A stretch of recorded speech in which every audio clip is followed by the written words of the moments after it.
A paz do Senhor. Mais uma vez temos a oportunidade de nos encontrar em uma reflexão da Palavra de Deus. E desta feita nós estaremos olhando para um texto bíblico que registra um fato acontecido na cidade de Samaria. Vamos lembrar que Israel estava dividido, né, em Israel do Norte e Israel do Sul, ou Reino do Norte e Reino do Sul. O Reino do Norte, composto pelas 10 tribos, né, desde a morte de Salomão, as 10 tribos do Norte foram lideradas pelo primeiro rei do Norte, Jeroboão, e o Reino do Sul, composto pelas tribos de Benjamim e Judá, e foi governado pela linhagem direta de Davi. Muito bem, Samaria é a capital de Israel do Norte, é aonde então se passa ou acontece os fatos que nós estaremos lendo neste momento. Segundo o livro de Reis, capítulo 6, versículo 24, é onde nós estaremos iniciando a leitura, e também estaremos entrando um pouquinho no capítulo 7, para depois então nós refletirmos sobre o que encontramos aqui. Começando pelo versículo 24 do capítulo 6 de 2 Reis, assim está escrito: Aconteceu depois disso que Ben-Hadad, rei da Síria, ajuntou todo o seu exército e subiu e cercou Samaria. Houve grande fome em Samaria, porque a cercaram, até que se vendeu a cabeça de um jumento por 80 peças de prata, cerca de 1 quilo de prata, e a quarta parte de um cabo de esterco de pombas por 5 peças de prata. Aconteceu que, passando o rei pelo muro, uma mulher lhe bradou, dizendo: Acode, meu rei, meu senhor. E ele lhe disse: Se o Senhor não acode, de onde te acudirei eu? Da eira ou do lagar? Disse-lhe mais: Que tens? E ela disse: Esta mulher me disse: Dá cá o teu filho para que hoje o comamos, e amanhã comeremos o meu filho. Cozemos, pois, o meu filho e o comemos. Mas dizendo-lhe eu ao outro dia: Dá cá o teu filho para que o comamos, ela escondeu o seu filho. Ouvindo o rei as palavras desta mulher, rasgou as suas vestes, e o povo viu que ele trazia cilício por baixo da roupa. E disse o rei: Assim me faça Deus e muito mais, se a cabeça de Eliseu, filho de Safate, continuar sobre ele. Estava então Eliseu assentado em sua casa, e os anciãos estavam assentados com ele. E enviou o rei um homem diante de si, mas antes que o mensageiro chegasse, disse o profeta aos anciãos: Viste como o filho do homicida mandou tirar minha cabeça? Quando vier o mensageiro, fechai-lhe a porta e empurrai-o para fora com a porta. Porventura não vem o ruído dos pés do seu senhor após ele? E estando ele ainda falando, eis que o mensageiro chegou a ele e disse: Este mal vem do Senhor. Que mais eu esperaria do Senhor? Capítulo 7. Então disse Eliseu: Ouve a palavra do Senhor. Assim diz o Senhor: Amanhã, quase a este tempo, uma medida de farinha haverá por 1 ciclo, e 2 medidas de cevada por 1 ciclo, à porta de Samaria. Porém, um capitão em cuja mão o rei se apoiava, respondeu ao homem de Deus e disse: Ainda que o Senhor fizesse janelas no céu, poderia suceder isso? O profeta respondeu: Eis que verás com os teus olhos, porém não comerás. 4 homens leprosos estavam à entrada da porta, os quais disseram uns aos outros: Para que estaremos nós aqui até morrermos? Se dissermos: Entremos na cidade, há fome na cidade, e morreremos aí. Se ficarmos aqui, também morreremos. Vamos, pois, agora. Cheguemos ao arraial dos Círios. Se nos deixarem viver, viveremos. E se nos matarem, tão somente morreremos. Levantaram-se ao crepúsculo para irem ao arraial dos Círios. E chegando à entrada do arraial, eis que não havia ali ninguém. Porque o Senhor fizera ouvir no arraial dos Círios ruído de carros e ruído de cavalos, como ruído de um grande exército. De maneira que disseram uns aos outros: o rei de Israel alugou contra nós o rei dos heteus, o rei dos egípcios, para virem contra nós. Pelo que se levantaram e fugiram no crepúsculo. E deixaram as suas tendas e os seus cavalos e os seus jumentos e o arraial como estava. E fugiram para salvarem a sua vida. Chegando esses leprosos à entrada do arraial, entraram em uma tenda, comeram, beberam, tomaram dali prata, ouro e vestes, foram e os esconderam. Voltaram, entraram em outra tenda. Dali também tomaram alguma coisa e a esconderam. Então disseram uns para os outros: não fazemos bem. Este dia é dia de boas novas, e nos calamos.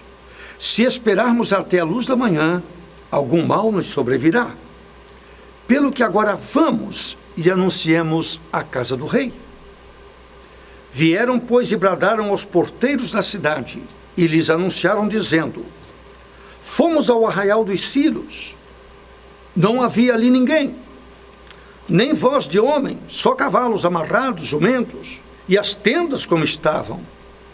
E chamaram os porteiros, e estes anunciaram dentro da casa do rei. Versículo 16. Então saiu o povo e saqueou o arraial dos Círios, e havia uma medida de farinha por 1 siclo, e 2 medidas de cevada por 1 siclo, conforme a palavra do Senhor. Puseram o rei à porta o capitão em cuja mão se apoiava, e o povo atropelou na porta, e ele morreu, como falara o homem de Deus. Versículo 19. Aquele capitão havia respondido ao homem de Deus, dizendo: ainda que o Senhor fizesse janelas no céu, isso poderia ocorrer? E o homem de Deus lhe respondera: verás com os teus olhos, porém daí não comerás.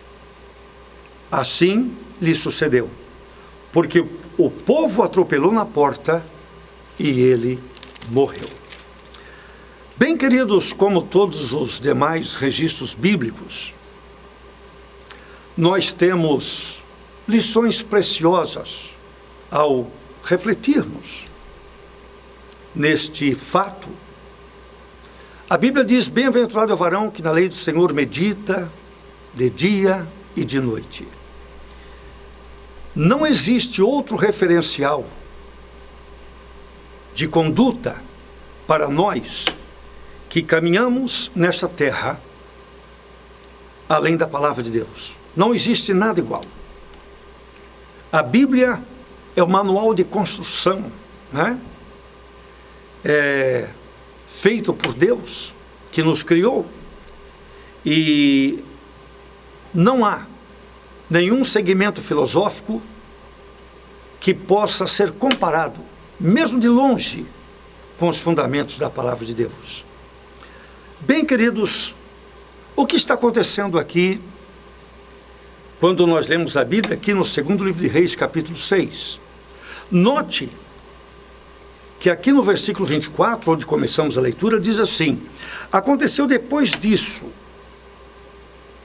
Disso o quê? Quando nós olhamos para o contexto, para o começo do capítulo 6, estava um clima bastante beligerante entre a Síria e Israel. E o rei da Síria, ele queria derrotar o rei de Israel.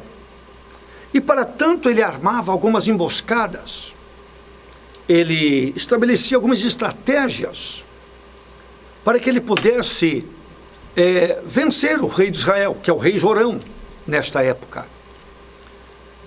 Mas acontece que, milagrosamente, graciosamente, o rei Jorão, ele escapava de todas as tentativas que o rei da Síria fazia de atacá-lo, de feri-lo, enfim. Por quê?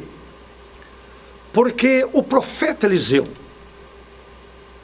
ele transmitia ao rei de Israel tudo aquilo que o rei da Síria planejava.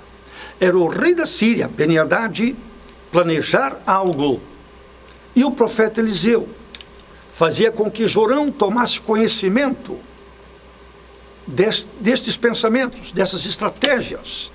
E a Bíblia diz que o rei de Israel se livrou, não foi uma nem duas vezes. Muito bem. Ocorre que, quando o rei da Síria percebeu que não conseguia pôr as mãos no rei Jorão, e devo colocar aqui, queridos, que o rei Jorão não merecia este favor divino. O rei Jorão, ele não era um rei piedoso, temente a Deus, muito ao contrário. Ele não temia Deus. Ele não ajustava a sua vida aos princípios da palavra de Deus. Ele não se preocupava com Deus. Mas mesmo assim, Deus era favorável a ele. A graça de Deus não se explica. Eu, pensando nessa realidade, eu escrevi um pensamento. O favorecimento divino nem sempre se conforma aos parâmetros humanos de merecimento. É fato. Muitas vezes você vê, você testemunha iniciativa divina, socorro divino na vida de pessoas que não temem a Deus. Mas Deus é Deus. Ele usa de misericórdia, ele usa de graça com quem ele quer. E uma vez que Deus estende a mão de maneira graciosa a alguém, Deus não condiciona isso à aprovação ou repreensão de quem quer que seja. Ele é soberano.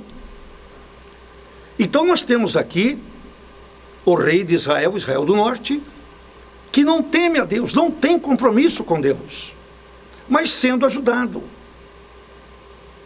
Muito bem, queridos.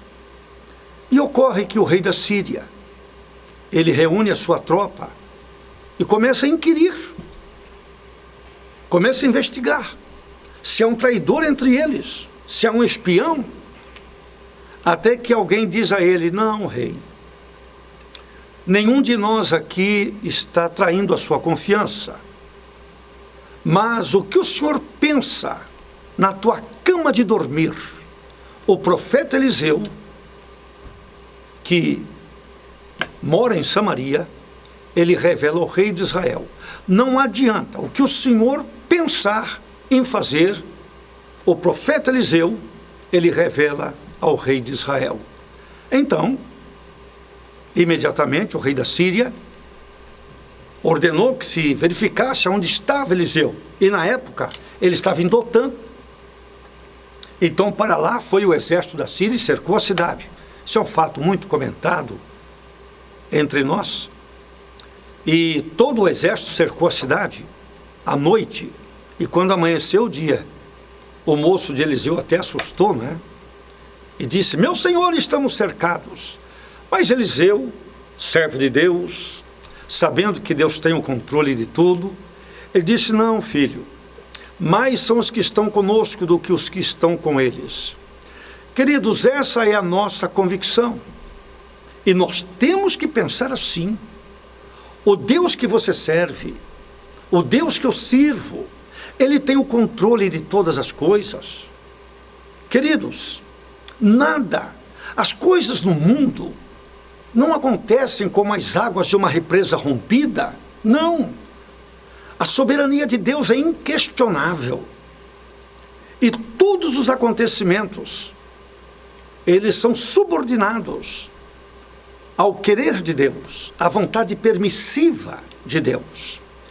Então, queridos, o moço de Eliseu assustado, Eliseu disse: Senhor, abra os olhos deste jovem. E quando Deus então permitiu o jovem ter uma visão ali, ele viu um exército de cavalos e carros de fogo em volta da cidade, muito maior do que aquele exército da Síria. E o moço então se confortou. E quando eles desceram para atacar o profeta orou. E Deus feriu todo o exército de cegueira. E eles cegos agora, totalmente inoperantes, Eliseu disse: olha, o local que vocês pretendem não é este, né? Não é este. Vocês precisam chegar aonde está o rei de Israel e eu vou levá-los até lá. E Eliseu, de fato, conduziu todo aquele exército. Acho que ficou uma fila indiana enorme. E levou todo o exército até a cidade de Samaria, até diante do rei Jorão, que tanto eles queriam pegar. E quando todo o exército entrou em Samaria, os portões foram fechados, e Eliseu orou, e Deus restituiu a visão do exército, e eles viram que estavam cercados. Imediatamente, o rei Jorão já queria executá-los. E consultou ao profeta. E o rei disse: posso começar a matá-los? Eliseu disse: não. Coloca pão e água diante deles, porque eles estão com fome. E a Bíblia diz que ali foi servido um grande banquete. Às vezes a gente aumenta algumas coisas por conta, mas quando a Bíblia diz que é grande, é grande. Então aqui no capítulo 6 e versículo 23, diz aqui que em Samaria, o rei Jorão apresentou-lhes um grande banquete. Comeram, beberam, e Eliseu disse: agora deixe que eles voltem ao seu lugar. E assim aconteceu. E eles voltaram para o seu lugar, lá para a Síria. Muito bem. E diz aqui que não entraram mais tropas, não vieram, não teve mais ataque da Síria contra Israel. Porém, quando você chega no versículo 24, este mesmo exército que esteve cego dentro de Samaria e teve a visão restaurada, e lhes foi ministrado um grande banquete, e ainda lhes foi permitido voltar para a sua terra. No versículo 24, este mesmo exército cerca a cidade de Samaria. Aqui está escrito: Ben-Hadad ajuntou seu exército e cercou Samaria. E este cerco foi tão prolongado que os mantimentos acabaram. A cidade não era autossuficiente. Então o povo começou a padecer necessidade. Dentro de Samaria começou a morrer pessoas. A fome era extrema. A Bíblia diz que uma cabeça de jumento chegou a valer 1 quilo de prata. Meu Deus! Aí certamente você está pensando: eu não estou entendendo essa história. Como pode? O povo de Samaria foi generoso com esse exército e, sob a orientação do profeta, permitiu que esse exército voltasse para a sua terra. Não deveriam tê-los executado? Por que o profeta então permitiu que eles voltassem e agora eles estão sendo vítimas do mesmo exército que eles liberaram? Queridos, a soberania de Deus é inquestionável. E talvez alguém até poderia pensar que o profeta agiu de uma maneira imprudente. Não, ele agiu totalmente na direção de Deus. Se não, vejamos. Queridos, esse povo aqui, o Israel do norte principalmente, estava totalmente afastado da presença de Deus. Havia muito pecado ali. Realmente, se você se lembrar de Acabe e Jezabel, um foco infeccioso. Mas a coisa vem lá de trás. Quando teve a divisão entre o Israel do Norte e o Israel do Sul, quando as 10 tribos do Norte adquiriram autonomia, o primeiro rei do Reino do Norte foi Jeroboão. Porque no Sul ficou Roboão, o filho de Salomão, para dar prosseguimento na linhagem de Davi no Reino de Judá. Mas o que Jeroboão fez? No Reino do Norte, ele construiu 2 altares. Ele pôs um altar em Betel e outro em Dan, as 2 extremidades do Reino do Norte. Por quê? O povo do Reino do Norte, das 10 tribos, eles tinham que descer até o Reino do Sul, onde estava o templo, para participarem das festas, enfim. E Jeroboão, que foi o primeiro rei das 10 tribos, ele começou a se preocupar. Ele disse, se esse povo começar a descer para o Reino do Sul, para participar das festas, eles poderão ser, talvez, manipulados pelo rei do Sul contra mim. E o que Jeroboão fez? Ele estabeleceu uma religião paralela. Então, queridos, ele instituiu sacerdotes. Ele copiou. Ele estabeleceu mesmo uma religião paralela. E ele mesmo marcou os dias de festas, enfim, e disse para o povo, olha, não precisa mais ir a Jerusalém, vamos cultuar aqui mesmo. Então eles criaram um sistema religioso. Então Jeroboão, por não confiar em Deus, né? Porque havia uma profecia de que Jeroboão reinaria sobre as 10 tribos. O profeta Aías, ele tinha profetizado anos antes, isso se cumpriu. Então você não pode duvidar. Deus, quando te entrega algo, você tem que crer que o mesmo Deus que te confiou algo, ele vai te dar graça, sabedoria, e vai preservar isso sob o seu domínio, porque foi Deus que te deu. Mas Jeroboão não pensou assim. E por conta disso, levou todo Israel do Norte a se afastarem muito de Deus. Muito bem, queridos, este é o perfil religioso, espiritual do Reino do Norte, nestes dias aqui. Muito bem, ocorre, queridos, que o profeta Eliseu era a voz de Deus para esse povo corrompido, para esse povo que se afastou de Deus. E aí, queridos, eles tiveram, ao vivo e a cores, uma manifestação tremenda do poder de Deus. A começar pelo rei Jorão, que foi, meu Deus, ele foi guardado por Deus várias vezes do ataque do rei da Síria.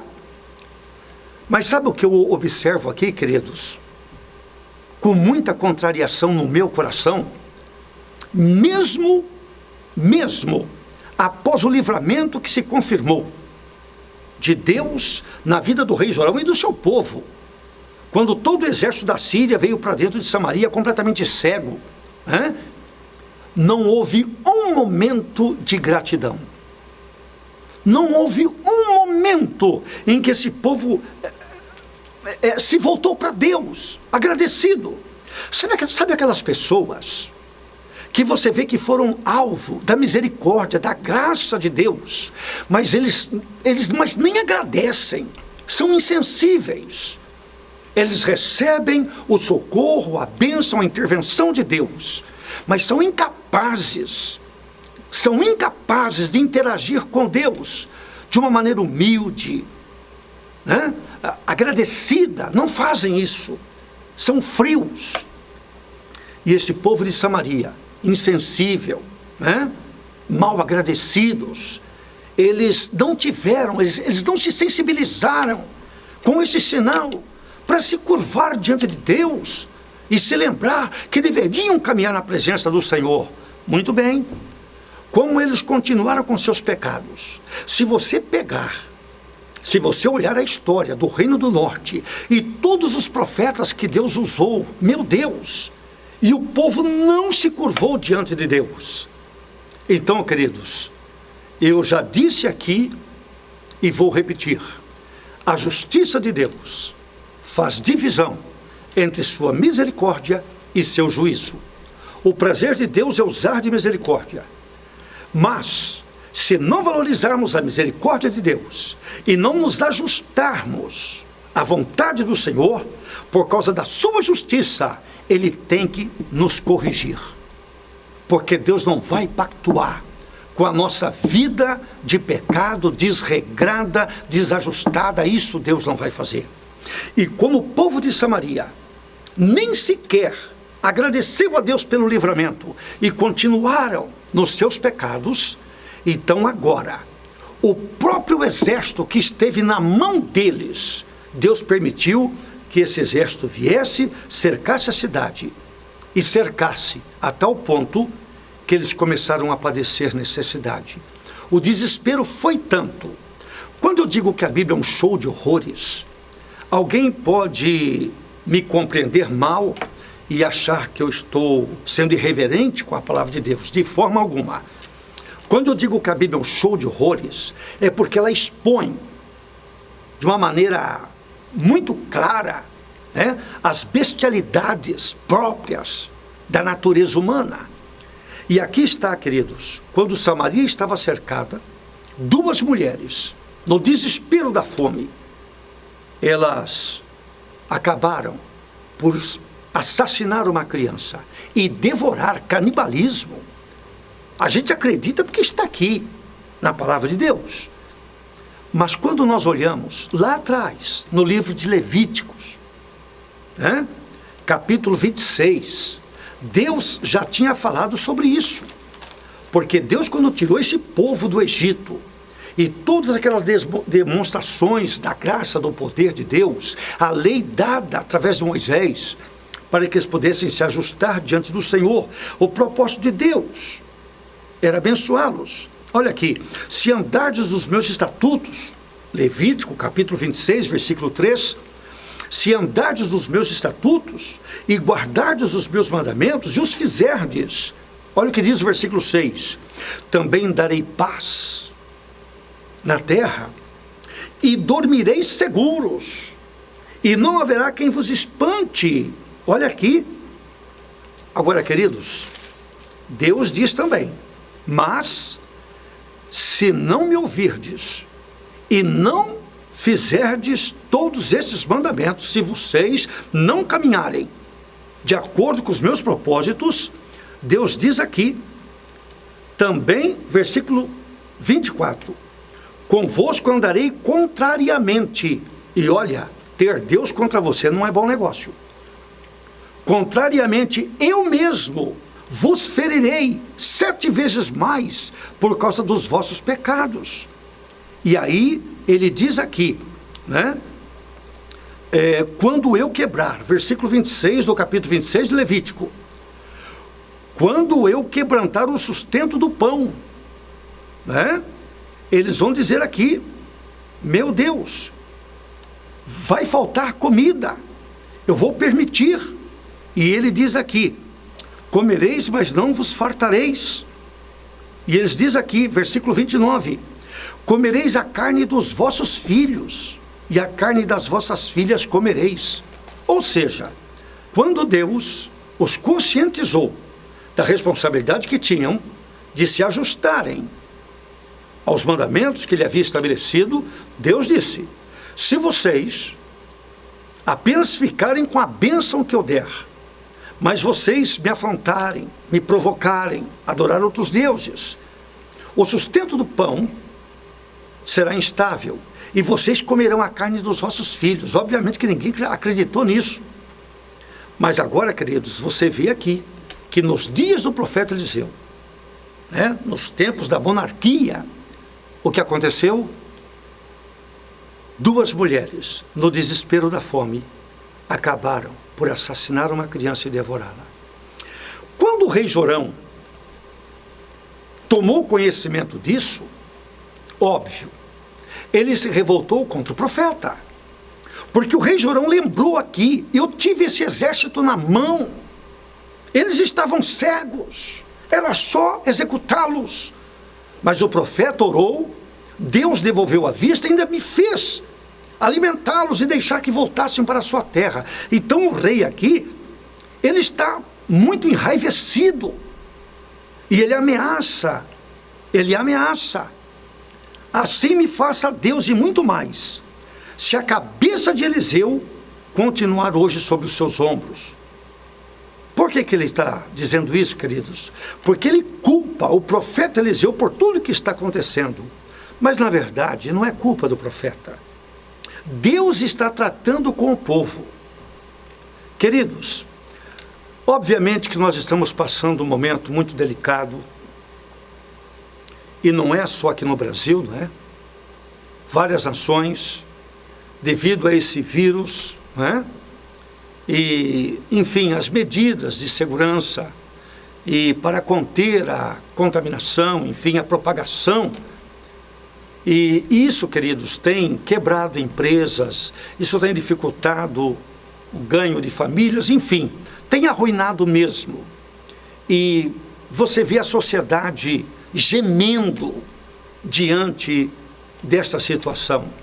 Mas se você voltar ao filme um pouquinho, você vai ver que há pouco tempo eles satirizaram o Evangelho, satirizaram a pessoa de Jesus, não é isso? Então acham que não tem resposta, né? Provocam a Deus. Dá uma olhada no comportamento, ou pelo menos no padrão de comportamento dessa sociedade. Vê o que eles estão fazendo. Olha o que a mídia propaga. Olha o que faz sucesso hoje. Meu Deus! E aí, queridos, acha que tudo isso vai ficar sem uma resposta? Deus ainda é Deus. E Ele mostra que Ele ainda manda na terra. E não há dúvida, queridos, que tudo isso que nós estamos passando é uma ação punitiva de Deus, é uma ação corretiva. Até mesmo o povo evangélico, meu Deus, perderam o foco. Uma grande parte da igreja adoram mais a criatura do que o Criador. A liturgia parece que ficou mais importante que o próprio Deus. Queridos, então que neste momento nós possamos nos quebrantar e rever a nossa vida, a nossa conduta e nos ajustarmos humildemente diante de Deus. Essa foi a causa do cerco de Samaria. Esse povo era irreverente, mas agora cercados, humilhados, passando necessidade, chegou a esse ponto. E o Eliseu está dentro de Samaria. Aí você diz, mas como pode o profeta fiel a Deus estar preso dentro da mesma cidade? Queridos, Deus precisava desse profeta lá para usá-lo no meio desse caos.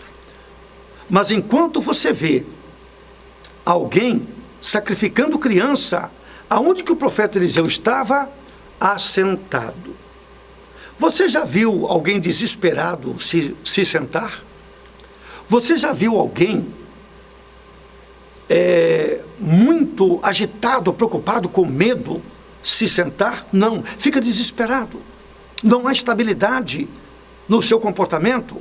Mas a Bíblia diz que Eliseu estava sentado em sua casa com os anciãos. E quando o rei ameaçou o profeta, antes do mensageiro chegar ao profeta, isso foi revelado ao profeta Eliseu. E ele disse aos anciãos, olha, o filho do homicida, porque Jorão era filho de Acabe com Jezabel. Ele diz, o filho do homicida mandou tirar minha cabeça. Então, quando ele chegar aqui, não deixa entrar não, empurra ele para fora. E quando ele estava contando, o rei chegou e disse assim, este mal vem do Senhor. É Deus que permite isso, profeta. O que mais eu posso esperar da parte de Deus? Queridos, quem não vive com Deus, quem não anda na presença de Deus, em meio ao caos, ele vai dizer isso mesmo. Se é Deus que permite essa tragédia, o que mais eu posso esperar dele? Isso é arrogância, isso é soberba, né? Mas o servo de Deus, a serva de Deus, mesmo cercado por tantas adversidades, ele sabe que o controle é de Deus. Eu escrevi um pensamento algum tempo atrás, nessa perspectiva, da seguinte forma: a impressão dos fatos adversos em minha vida não pode ser maior que a minha expectativa da intervenção divina. Queridos, se algo te surpreende, se uma situação adversa te envolve, calma. O teu Deus tem o domínio de tudo. A Bíblia diz, queridos, que Deus é socorro bem presente na angústia. E ele diz, operando eu, quem impedirá? Não há limites para Deus. Por isso que nós, quando caminhamos humildemente diante do Senhor, mesmo que venhamos a experimentar adversidades, nós sabemos que o controle é dele. E o rei Jorão, que não tem compromisso com Deus, até já tinha sido poupado por Deus dos ataques do rei da Síria. Ele diz aqui de uma maneira soberba, arrogante: olha, profeta, este mal vem do Senhor, que mais eu posso esperar dele? Aí o profeta se levanta no capítulo 7, calmo, sereno, tranquilo, na presença de Deus, e ele diz assim: ouçam a palavra do Senhor. Amanhã, a estas horas, a esse tempo, uma medida de farinha, meu Deus, haverá por um ciclo. No capítulo 6, uma cabeça de jumento vale quase 1 quilo de prata. No capítulo 7, 3,5 quilos da melhor farinha estará custando quanto? 10 gramas de prata. Deus sabe mudar situações. Deus sabe reverter o caos. E o profeta disse: amanhã haverá tanto. Não tinha farinha em Samaria, hein? Se uma cabeça de jumento já valia tanto dinheiro, não havia mais farinha. Não havia cevada, não. Mas o profeta disse: olha, amanhã haverá tanta farinha, tanta cevada, que será vendido muito barato. Aí, um capitão, que sempre estava ao lado do rei, ele, menosprezando o profeta, o servo de Deus, ele disse assim: ainda que o Senhor fizesse janelas no céu, nunca desafie Deus, queridos. Nunca satirize uma mensagem da palavra de Deus. E o capitão disse: ainda que Deus fizesse janelas no céu, isso poderia acontecer? E o profeta olhou para ele e disse: olha, você vai ver isso acontecer, mas não vai participar. Sabe por quê, queridos? Arrogante não participa da bênção. Soberbo não participa da bênção. Isso é para os humildes, porque a Bíblia diz que Deus resiste aos soberbos, mas dá graça aos humildes. Vale a pena se humilhar. Queridos, Deus não tem compromisso com o arrogante. Mas quando a pessoa se humilha e se quebranta diante de Deus, Deus estende a mão. Queridos, e aqui no capítulo 7, o profeta Eliseu disse: Deus vai mudar essa situação. Aleluia! Mas como poderia isso acontecer? A cidade de Samaria está cercada por um poderoso exército, incontáveis soldados bem armados. Acontece, queridos, que a Bíblia diz que Deus usa as coisas que não são para confundir as que são. É assim mesmo. Eu costumo dizer que Deus, com a sua competência, Ele torna as coisas difíceis fáceis, e nós, com a nossa incompetência, tornamos as coisas fáceis difíceis. E Deus disse através do profeta que mudaria a situação de Samaria. O que está ocorrendo aqui? 4 homens leprosos foram deixados do lado de fora do portão da cidade. Porque quando o exército da Síria chegou e os atalaias nas torres avisaram, então rapidamente se recolheram para dentro da cidade e bateram os portões. Mas 4 leprosos, míseros leprosos, foram deixados do lado de fora. Que eles ficaram ali na entrada, na porta da cidade, sempre recebiam alguma coisa para comer. Mas na hora de trancar a cidade, ninguém lembrou de colocá-los para dentro. E eles ficaram deixados lá fora, como querendo dizer, morrer de lepra ou de espada, tanto faz. E agora, queridos, quando Deus ia mudar a sorte de Samaria, sabe o que aconteceu? Os 4 leprosos estão ali do lado de fora. São 4 homens sem perspectiva. São 4 homens que têm tudo para lamentar, nada para comemorar. E só estão mesmo aguardando a hora da morte.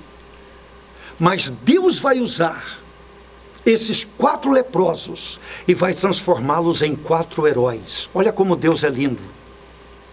Quando a gente lê lá no princípio da Bíblia, lá no Gênesis, sobre a criação do mundo, o que você lê lá?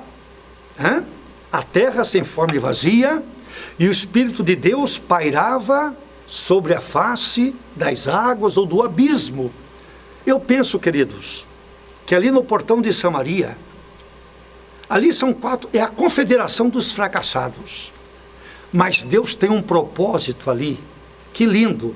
E parece que eu vejo o Espírito de Deus pairando sobre esses leprosos. E Deus vai começar a movimentá-los, até que um diz assim para o outro: por que estaremos aqui? Olha como Deus é lindo. Por que vamos continuar aqui? Queridos, a pessoa quando está na desgraça do pecado, a pessoa quando está oprimida, acorrentada, ele nem vê a situação em que se encontra. Mas quando o Espírito de Deus começa a agir na vida do homem, ele começa a entender. Lembra do filho pródigo? Ele estava lá comendo as comidas dos porcos. Ele estava entre os porcos. Mas de repente ele diz: quantos trabalhadores de meu pai têm descanso, têm segurança, têm comida, e eu aqui parecendo de fome. E ele se levantou e voltou para o lar. E um desses leprosos, então, claro, inspirado por Deus, ele disse para os outros: nós não podemos continuar aqui. E certamente os outros perguntaram: mas o que você sugere? Então ele disse: olha, 3 opções. 3 opções. Se entrarmos na cidade, se nós entrarmos em Samaria, esse portão grande, essa muralha aí, é só fachada. Isso é mentira. Aí dentro só tem miséria. É assim que estão muitas vidas, queridos. Usam roupa de grife, têm um status na sociedade invejado por muitos, mas são vidas vazias. Aquilo ali é só muralha, é só portão. Lá dentro, queridos, no interior da pessoa, é sua angústia. E Samaria estava assim. Quem olhasse por fora, uma fortaleza. Mas lá dentro tem gente morrendo. E nós não podemos viver de aparências. E o leproso disse: se entrarmos aí, nós vamos morrer, porque não tem nada aí. Se ficarmos aqui, se continuarmos aqui, também morreremos. E tem uma terceira opção. Vamos lá no arraial dos Círios. Eu acho que os outros leprosos falaram assim: você está louco. Entrar na cidade não vale a pena. Ficar sentado aqui, você acha que não vale a pena. E você acha que vale a pena nós arriscarmos e chegarmos até o arraial dos Círios? Eu acho que esse leproso disse assim para eles: olha, nós até morrermos, nós temos que tentar melhorar. E eu vou dizer para você que está me acompanhando, até o teu último dia de vida, você tem a obrigação de tentar melhorar. E nós temos um Deus que nos ajuda a melhorar. Nós temos um Deus que nos dá força, que nos dá sabedoria, graça, direção para melhorarmos a nossa vida. E esse leproso, ele conseguiu convencer os demais. E aí, imagina você, esses 4 homens saindo do portão de Samaria. A Bíblia diz que eles se levantaram no crepúsculo, ou seja, o sol ia se pôr. Quer saber? Nem mais uma noite no portão de Samaria. Essa foi a atitude deles. Nem mais uma noite nessa situação. Queridos, eu não sei há quanto tempo Você está convivendo com uma situação de derrota, de fracasso, de medo, de desespero. Mas eu te afirmo, nesse momento, à luz da palavra de Deus, você não tem que passar mais nem um minuto nessa situação, porque Deus te dá vitória. Eu escrevi um pensamento também. A graça de Deus propicia a reconstrução ainda debaixo dos escombros. E esses leprosos começaram a sair do portão de Samaria. Certamente quem viu lá de cima da muralha, esses 4 leprosos saindo, ninguém entendeu. Aonde esses homens pensam que vão? Queridos, é Deus que os está levando. É Deus que os impulsiona. E eles foram na direção do arraial dos Círios. Para muitos, era a caminhada da morte.